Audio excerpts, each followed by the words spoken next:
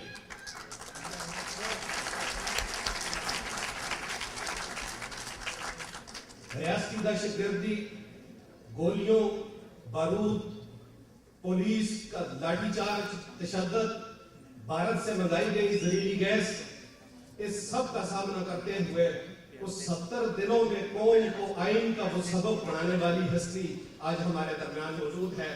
میں یہ سمجھتا ہوں کہ یہ صدی کے پاکستان کے سب سے بڑے مقصد ہے. میں حضور قائد انقلاب کو دعوت خطاب دینے سے قبل چند احباب کا شکریہ ادا کرنا چاہتا ہوں. کچھ احباب مجھے پوچھتے رہے ہیں کہ دھرنا کیوں ختم ہوا ہے. میں صرف ایک بات کہوں گا کہ دھرنا ختم نہیں ہوا, دھرنا سارے پاکستان میں پھیلا دیا گیا. عرض یہ ہے کہ صورت خورشید جیتے ہیں, ادھر ڈوبے ادھر نکلے, ادھر ڈوبے ادھر نکلے. معزز بھائیوں حضرات, پاکستان عوامی تحریک کے چیئرمین قائد انقلاب شیخ الاسلام ڈاکٹر محمد طاہر القادری ٹیکساس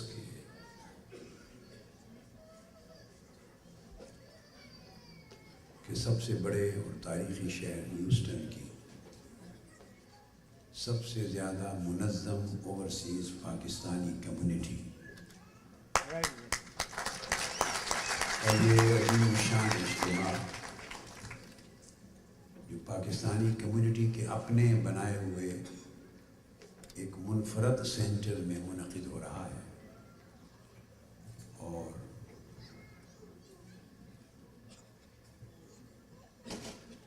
بہت بڑی تعداد میں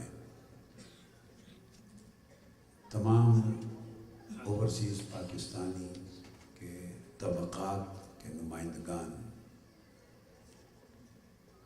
جس میں doctors, engineers, professionals, economist, politicians, social worker, social activists, خواتین حضرات اور جملہ شعبۂ زندگی کے نمائندے, آنریبل ریپریزنٹیٹیو شامل ہیں. اور اتفاق سے اس مرتبہ چونکہ میرا بڑا شارٹ وزٹ تھا, اور اس شارٹ وزٹ میں امریکہ کے اندر نیو یارک, ڈیلس اور آج ہیوسٹن میری جو ٹاکس ہیں یا اسپیچز ہیں اس کی سیریز کا آخری سیشن ہے جو ہیوسٹن کے حصے میں آیا. آپ کے بہت شارٹ ٹائم کے اندر اتنا عظیم الشان اہتمام کرنا اس پر میں آپ کو صمیم قلب سے مبارکباد پیش کرتا ہوں.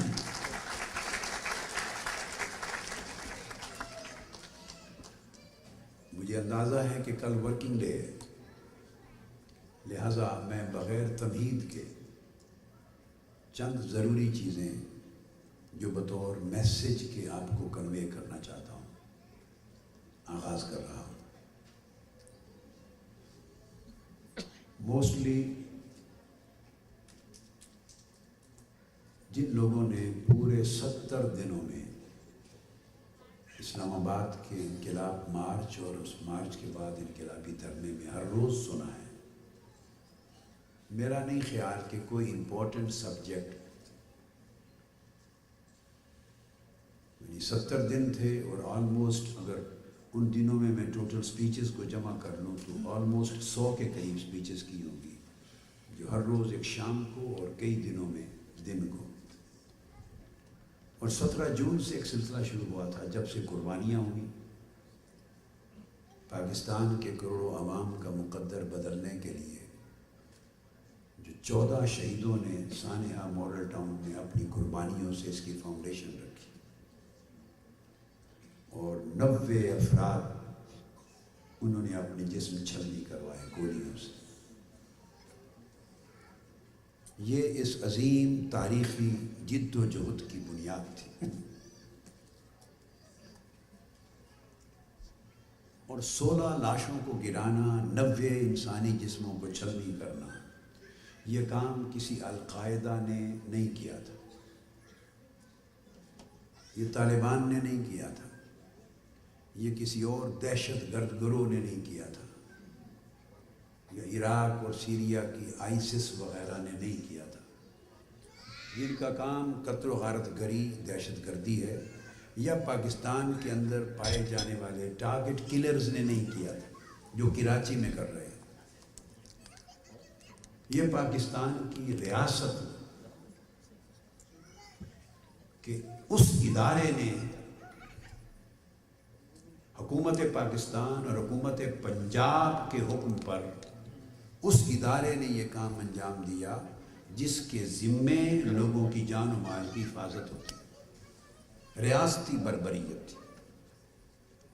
اور رات کے اندھیرے میں نہیں کیا، رات کے 12:30 بجے شروع کیا اور دن کے 12:30 1 بجے جا کے ختم ہوا. 12 گھنٹے. یہ ظلم، جبر، بربریت، دہشت، ریاستی دہشت گردی، اسٹیٹ ٹیررزم صرف اس لیے تھی کہ اس تحریک کو روکا جا سکے جو سوئے ہوئے کروڑوں لوگوں کو جگانے والی اور ان کے ضمیر کو، شعور کو جھنجھوڑ کر انہیں اپنا حق مانگنے اور حق حاصل کرنے کی جرأت دینے والی تحریک. یہ پریمپٹیو اٹیک تھا. لیکن آپ نے دیکھا اور پھر 12 دن کنٹینرز کے محاصرے میں ماڈل ٹاؤن کے اندر ہزارہ افراد کو قید کر دیا گیا. پھر پورا پنجاب کنٹینرز کے ساتھ قید خانہ بنا دیا گیا. ان حالات میں عظیم جد و جہد کو بپا کرنے والے سپاہی، مجاہد، جمہوری کارکن، فلاحی کارکن، پرامن لوگ، پیسفل ایکٹیوسٹس، وہ اپنی جانوں کا نذرانہ دیتے ہوئے نکلے. پاکستان کی تاریخ میں ان حالات میں شاید اتنا بڑا انسانی سمندر ان حالات میں نہ کوئی نکال سکا، نہ کوئی آئندہ شاید نکال سکے. انہوں نے جانوں کی قربانیاں دے دی. پھر 8-7 اگست سے 10 اگست تک یوم شہداء پہ قربانیاں دی. 25,000 کارکن جیل بھیج دیے گئے، جیلوں میں، اور ہزارہ انسانوں کا